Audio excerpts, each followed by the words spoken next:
नमस्कार, मैं विक्की भाटी और स्वागत आपका बीबी न्यूज़ 17 में। मैं इस वक्त मौजूद हूँ गौतम बुद्ध विश्वविद्यालय में। मेरे साथ मौजूद है गौतम बुद्ध विश्वविद्यालय के vice chancellor professor Rana Pratap Singh ji. हम जानेंगे कि जब बच्चा कोई गौतम बुद्ध विश्वविद्यालय में एडमिशन लेता है तो उनके क्या क्या सवाल रहते हैं। सर, मेरा आपसे सवाल है कि बच्चों का रुझान जीबीयू की तरफ बढ़ रहा है पिछले कुछ वर्षों से, तो इसको लेकर आप क्या कहना चाहेंगे? गौतम बुद्ध यूनिवर्सिटी एक सेंटर ऑफ एक्सीलेंस के तौर पे उभर रहा है ग्रेटर नोएडा क्षेत्र में और गौतम बुद्ध नगर डिस्ट्रिक्ट में। जी। यहाँ पे जो टीचिंग का क्वालिटी है और रिसर्च का दोनों पे काफ़ी एम्फेसिस दिया जा रहा है ताकि आने वाले समय में बच्चों को जो रिक्वायरमेंट है शिक्षा की और स्किल की और ट्रेनिंग की, जी। उन सब का यहाँ पे अच्छे से निष्पादन किया जाए और बच्चों को उस तरह से ट्रेनिंग दी जाए कि वो एम्प्लॉयबल भी हों और उनके पास ऐसी भी कैपेसिटी हो कि वो अपना सेल्फ एम्प्लॉयमेंट भी जनरेट कर सकें। तो ये एक बच्चों में रुचि जगाने के लिए जो एफर्ट है यूनिवर्सिटी का, वो प्रयास किया जा रहा है कि सभी बच्चों तक पहुँचे। तो इस वजह से हमने देखा है कि जो एडमिशन का प्रोसेस चल रहा है उसमें बच्चों का रुझान काफ़ी बढ़ रहा है पहले के सालों से कंपेयर करें तो। जी सर, क्या नए कोर्स ऐड किए गए हैं? इस साल 2025-26 एकेडमिक ईयर में जी। कई सारे नए प्रोग्राम्स शुरू किए गए हैं। उसमें एक प्रोग्राम है आयुर्वेद बायोलॉजी का, जो कि बीएससी एमएससी इंटीग्रेटेड है और वो पहली बार यहाँ पे शुरू किया गया है। इस तरह का बहुत यूनिक प्रोग्राम है जो कि सिर्फ एक यूनिवर्सिटी में है, बाकी और कहीं नहीं है इंडिया में। जी। और इस प्रोग्राम में कोशिश ये की जा रही है कि जो बच्चे यहाँ पे एडमिशन लें उनको आयुर्वेद बायोलॉजी और मॉडर्न साइंस दोनों की ट्रेनिंग मिले और दोनों की टीचिंग हो। क्योंकि अब देखेंगे तो आजकल जो हेल्थ का इशू है उसको यदि कंट्रोल करना है, मैनेज करना है, तो हमको उस तरह से मैन पावर या ह्यूमन रिसोर्स की ज़रूरत है जो कि एक इंटीग्रेटिव मेडिकल सिस्टम को समझे।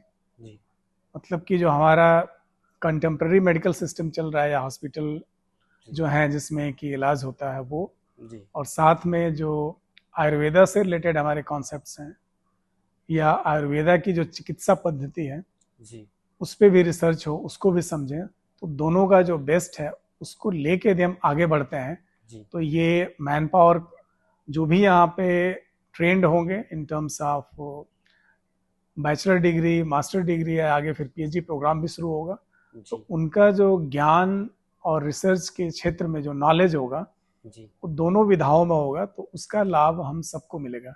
क्योंकि दोनों विधाओं की जो अच्छे गुण हैं और जो अच्छे कॉन्सेप्ट्स हैं या अच्छी चिकित्सा पद्धति है उसका लाभ हम सबको मिलेगा।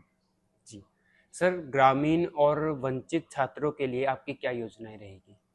कि ग्रामीण और वंचित छात्रों के लिए यूनिवर्सिटी में बहुत सारे प्रोग्राम्स हैं और कोशिश यही है कि उन छात्रों को, आप देखेंगे आजकल टेक्नोलॉजी का डेवलपमेंट हर जगह हो रहा है, तो टेक्निकल एजुकेशन के जितने यहाँ पे कोर्सेज पॉसिबल हो सकते हैं उन सभी कोर्सेज को यहाँ पे शुरू किया गया है।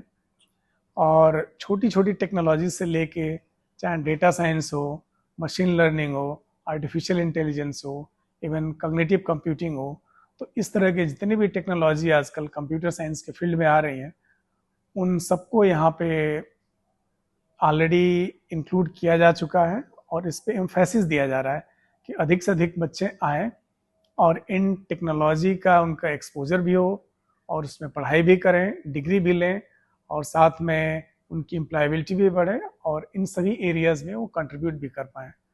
तो टेक्नोलॉजी एजुकेशन में गौतम बुद्ध यूनिवर्सिटी काफ़ी इस बार प्रयास कर रहा है और जोर दे रहा है कि हर वर्ग के और हर क्षेत्र के बच्चे यहाँ पे आएँ और एडमिशन लें।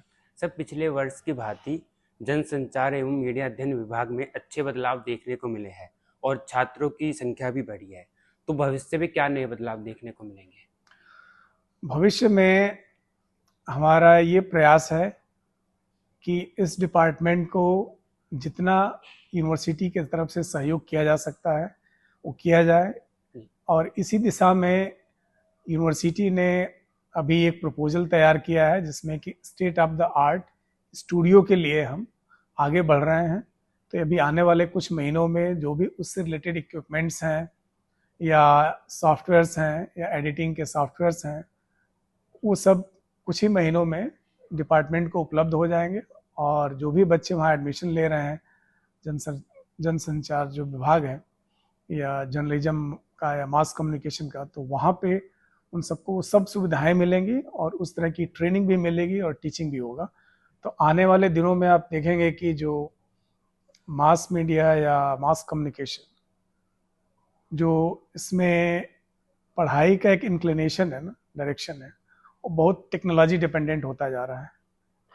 तो हमारे जितने टीचर्स वहाँ पे हैं अब वो कोर्सेज को भी अपने अपग्रेड कर रहे हैं कि जो मास कम्युनिकेशन के कोर्सेज हैं उनको कैसे टेक्नोलॉजी ओरिएंटेड किया जाए, क्योंकि बिना टेक्नोलॉजी का मास कम्युनिकेशन को अभी इमेजिन करना बहुत मुश्किल है। तो जो भी हमारे स्टूडेंट्स हों या टीचर्स हों, उन सबको इस फील्ड में आगे आके और टीचिंग और ट्रेनिंग में भी इन सबको इंटीग्रेट करना पड़ेगा, और तब जाके हमारे जो कोर्सेज हैं एक क्वालिटी कोर्सेज होंगे, और बच्चों को भी जो ट्रेनिंग मिलेगी वो ऐसे क्वालिटी ट्रेनिंग मिलेगी कि वो कहीं भी अपने क्षेत्र में एक जो क्वालिटी लेवल का काम एक्सपेक्ट किया जाता है उन बच्चों से वो कर पाएंगे।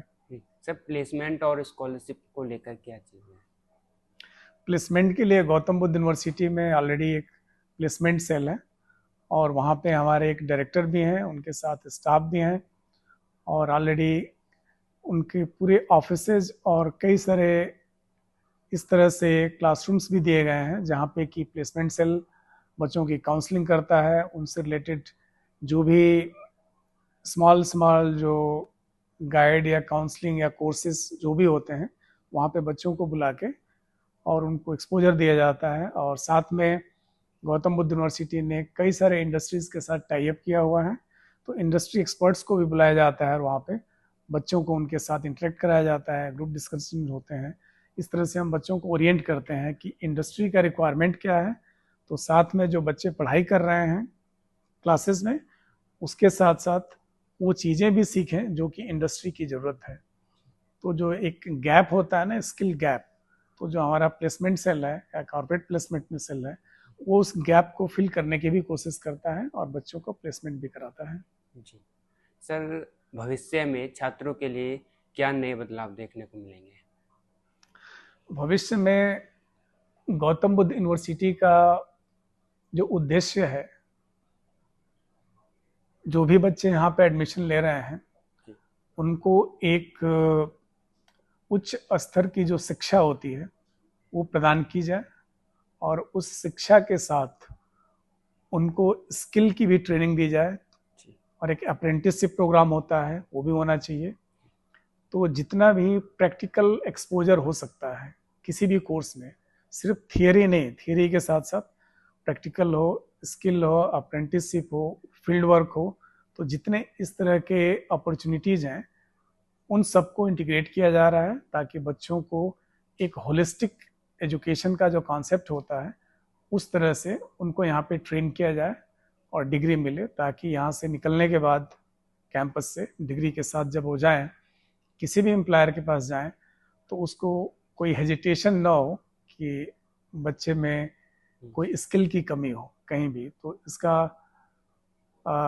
जो उद्देश्य है कि बच्चों को एम्प्लॉयबल बनाना और हायर ऑर्डर जो स्किल होता है उसको भी डेवलप कराना, तो उस तरह की ट्रेनिंग और टीचिंग की यहाँ पे सुविधा उपलब्ध है। तो ये हमारा प्रयास है कि बच्चे यहाँ से निकलें और कहीं भी किसी भी इंडस्ट्री में यदि कहीं इंटरव्यू के लिए जाते हैं या किसी जॉब के लिए अप्लाई करते हैं तो वो एम्प्लॉयबल हो, तो उनके अंदर वो कॉन्फिडेंस होना चाहिए, और उसी को हम यहाँ पे बिल्डअप करने की कोशिश कर रहे हैं। मैं आपको डेटा बताऊं तो 2021 में जो बच्चों ने रजिस्ट्रेशन के लिए अप्लाई किया था वो करीब 8,000 के आसपास था।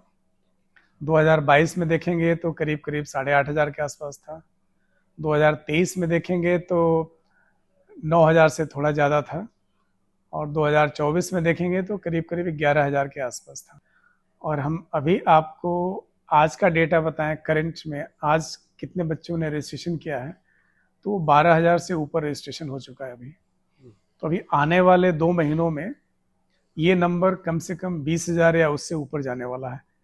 तो जो बच्चों का इंटरेस्ट है गौतम बुद्ध यूनिवर्सिटी में, पिछले साल से ही कंपेयर करें तो लगभग 2 गुना हो गया है। और इसी तरह से एक और डेटा है, हमारे यहाँ फैकल्टी का भी अपॉइंटमेंट होता है बच्चों को पढ़ाने के लिए। उसमें भी यदि हम एप्लीकेशंस की बात करें तो हाल में ही अभी एडवर्टाइज़ किया गया था, तो पिछले सालों की तुलना में फैकल्टी एप्लीकेशंस भी डबल यहाँ पे आए हैं। जो पिछले सालों में करीब 900 के आसपास या उससे थोड़ा कम होता था, अभी इस बार वो 1,600 से भी ज़्यादा हो गया है।